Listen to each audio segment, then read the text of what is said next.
میں کہتا ہوں شاید یہ سارے کا سارا واقعہ پاکستانی قوم کے لیے اور پاکستانی مقتدر لوگوں کے لیے ہی بیان فرمایا گیا ہے۔ آزادی جیسی نعمت ملی، بڑی ہی توجہ کے ساتھ بات سمجھیں۔ بنی اسرائیل نے اس آزادی جیسی نعمت ملنے پہ اس قوم نے کیا ناقدری کی، کیا ناشکری کی، اس اللہ کے انعام کے ساتھ، اللہ کے اس احسان کے ساتھ انہوں نے کیا رویہ اختیار کیا، اللہ نے قرآن کریم میں اس کو بھی بیان فرمایا ہے۔ یعنی آزادی ملنے کے بعد ایک رویہ تھا موسیٰ علیہ السلام کا اور موسیٰ علیہ السلام کے ساتھ مخلص ایمان والوں کا، اور ایک رویہ تھا بنی اسرائیل کے عوام کا، عام لوگوں کا۔ بس اسی کو بیان کر کے انشاءاللہ بات ختم کرتے ہیں۔ رسول اللہ صلی اللہ علیہ وسلم جب مدینہ منورہ تشریف لائے تو آپ نے دیکھا کہ مدینہ کے یہودی 10 محرم کا روزہ رکھتے ہیں۔ رسول اللہ صلی اللہ علیہ وسلم نے پوچھا کہ تمہارا یہ روزہ رکھنے کا مقصد کیا ہے، کس لیے روزہ رکھتے ہو؟ کہنے لگے ھذا یوم عظیم، اے محمد صلی اللہ علیہ وسلم ہمارے لیے بڑا یادگار دن ہے، محرم کی 10ویں تاریخ، جیسے ہمارے لیے 14 اگست کی تاریخ یادگار ہے، ہمارے لیے یوم عظیم یادگار دن ہے۔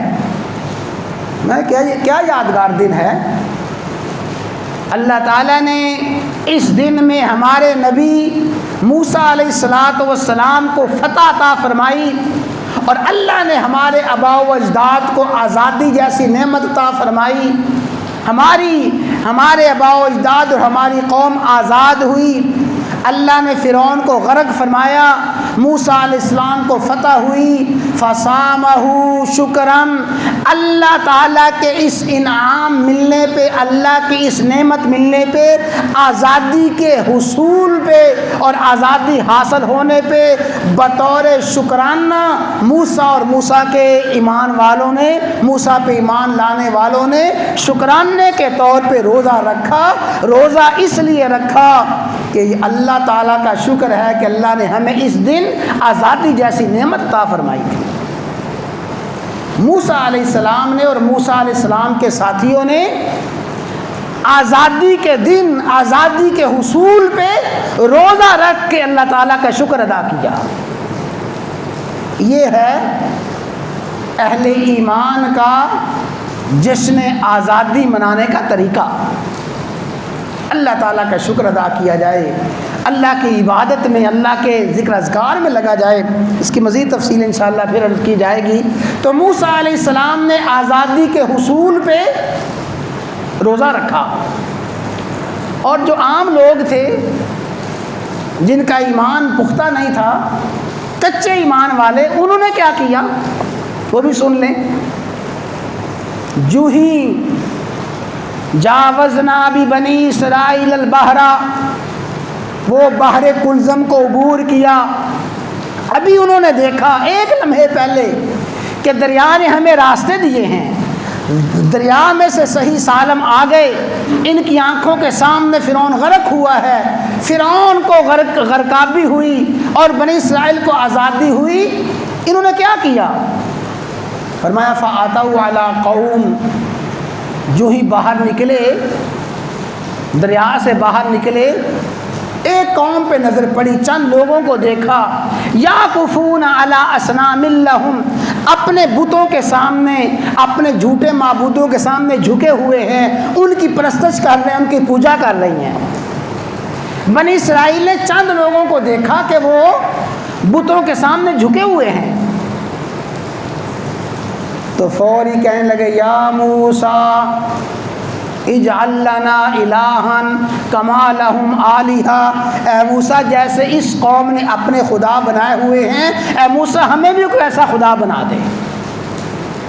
جیسے یہ مورتیاں اور یہ پتھر اور جیسے یہ شکلیں اور جیسے یہ صورتیں ہیں، انہوں نے اپنے اپنے الہن اپنے معبود بنائے ہیں، اے موسیٰ ہمیں بھی ایسا کوئی معبود بنا دے، ہم بھی اس کے سامنے جھکیں، ہم بھی ان کی طرح ان کے سامنے سجدے کریں۔ اجعل لنا الہن کما لہم آلہہ، ہمیں کوئی ایسا خدا بنا دے۔ فوراً موسیٰ نے فرمایا انکم قوم تجہلون، تم تو بہت بڑی جاہل قوم ہو، تم سے بڑا جاہل کون ہے؟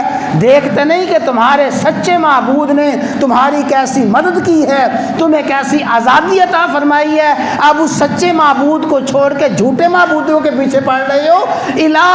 انکم قوم تجہلون، بڑے جاہل قوم ہو۔ اور سن لو ان ہؤلاء متبر ما، یہ لوگ غرق ہوں گے، تباہ و برباد ہوں گے جو غیروں کے سامنے جھکے ہوئے ہیں، وہ باطل، یہ بھی جھوٹے ہیں، ان کی ساری عبادت کا طریقے بھی جھوٹے ہیں۔